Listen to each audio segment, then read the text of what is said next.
कल्याण police उपायुक्त परिमंडळ 3च्या कल्याण अंमली विरोधी पथकाने ड्रग्ज माफिया विरोधात मोठी कारवाई केली आहे. या कारवाईत एका नायजेरियन नागरिकासह 3 जणांना बेड्या ठोकून त्यांच्याकडून 2,15,80,000 रुपयांचा आणि कोकेन जप्त करण्यात आला आहे. डोंबिवली जवळील कुंभारली गावात गणेशनगर परिसरात रस्त्याच्या कडेला 3 इसम चर्चा करत होते.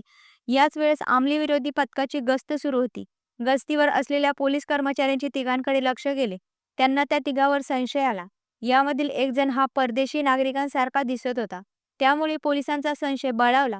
पोलिसांनी तात्काळ तिघांना हटकले असता ते तिघेजण पळून जाण्याचा प्रयत्न करू लागले.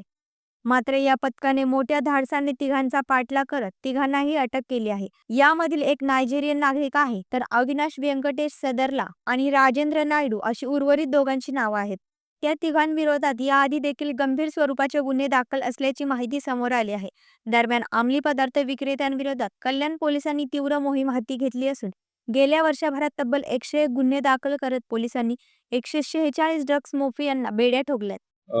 परिमंडळ 3 मध्ये माननीय CP sir Ashish Dumbare sir, आमचे joint CP sir Chavan sir आणि additional CP sir Sanjay Jadhav sir यांच्या मार्गदर्शनाखाली जे परिमंडळ 3 मध्ये विशेष अंमली पदार्थ विरोधी पथक जे स्थापन केलेलं आहे, त्या पथकाने काल दिनांक रोजी मानपाडा पोलीस स्टेशनच्या हद्दीमध्ये आणि मानपाडा पोलीस स्टेशनच्या मदतीने आपण एक मोठी कारवाई केलेली आहे. त्याच्यामध्ये आपण पलावा एरियामधून एक नायजेरियन व्यक्ती आणि त्याबरोबर 2 अंबरनाथ इथे राहणारे व्यक्ती यांना आपण 1 किलोपेक्षाही जास्त MD आणि कोकेनसह त्यामध्ये ताब्यात घेतलेला आहे.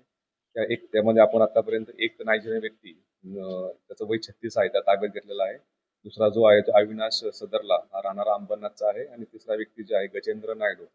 या 3 व्यक्ती त्या ठिकाणी एका ॲक्टिवावरती हा माल विकत घेण्याकरता त्या ठिकाणी आलेला असता आमच्या टीमने, त्यामध्ये API गायकवाड आणि संपूर्ण टीमने त्यांना पकडलं. त्याच्यामध्ये आपल्याला टोटल त्यांच्याकडे 1 किलोपेक्षाही जास्त MD, त्याची किंमत 2,80,000 रुपये आहे आणि 15 ग्रॅम कोकेन याची किंमत 15 लाखापेक्षाही जास्त आहे. असा एकूण 2,16,62,000 इतका मुद्देमाल त्या 3 आरोपीच्याकडून आपण जप्त केलेला आहे. त्या तिन्ही आरोपींना आता आपण अटक केलेली आहे आणि सध्या त्या तिन्ही आरोपींना 17 तारखेपर्यंत पोलीस रिमांड त्यामध्ये दिलेली आहे. एक जो व्यक्ती आहे, जो मेन ज्याच्याकडे आपल्याला जो माल विकण्याकरता त्या ठिकाणी आला होता, तो नायजेरियाचा इथला रहिवासी आहे आणि तो मागच्या 2 ते 3 वर्षापासून मुंबई आणि या परिसरामध्ये तो राहत असल्याचं निष्पन्न होत आहे. त्यावरती इतरही ठिकाणी, विशेषतः मुंबईमध्ये पण त्याच्या विरोधात गुन्हे दाखल आहे. इतरही त्याबद्दलची जी आहे त्याची पासपोर्ट व्हेरिफिकेशन आणि तो कशा करता किती दिवसापासून आपल्या पलावा एरियामध्ये राहत होता याबद्दलची आमची चौकशी सुरू आहे. दुसरे 2 आरोपी जे आहेत ते अंबरनाथ इथले रहिवासी आहेत. अंबरनाथमधील ते एक जो आहे तो फुलेनगरमध्ये राहतो आणि दुसरा जो आहे तो चिंचपाडा एरिया अंबरनाथ दक्षिण या ठिकाणी राहणारा आहे. दोघं जण, यातला एक जण आहे तो रिक्षा ड्रायव्हर म्हणून त्या ठिकाणी काम. त्यापैकी एका व्यक्तीवरती गुन्हे दाखल असल्याची आमच्याकडे माहिती आहे. ब्युरो रिपोर्ट, जनशक्ती कल्याण.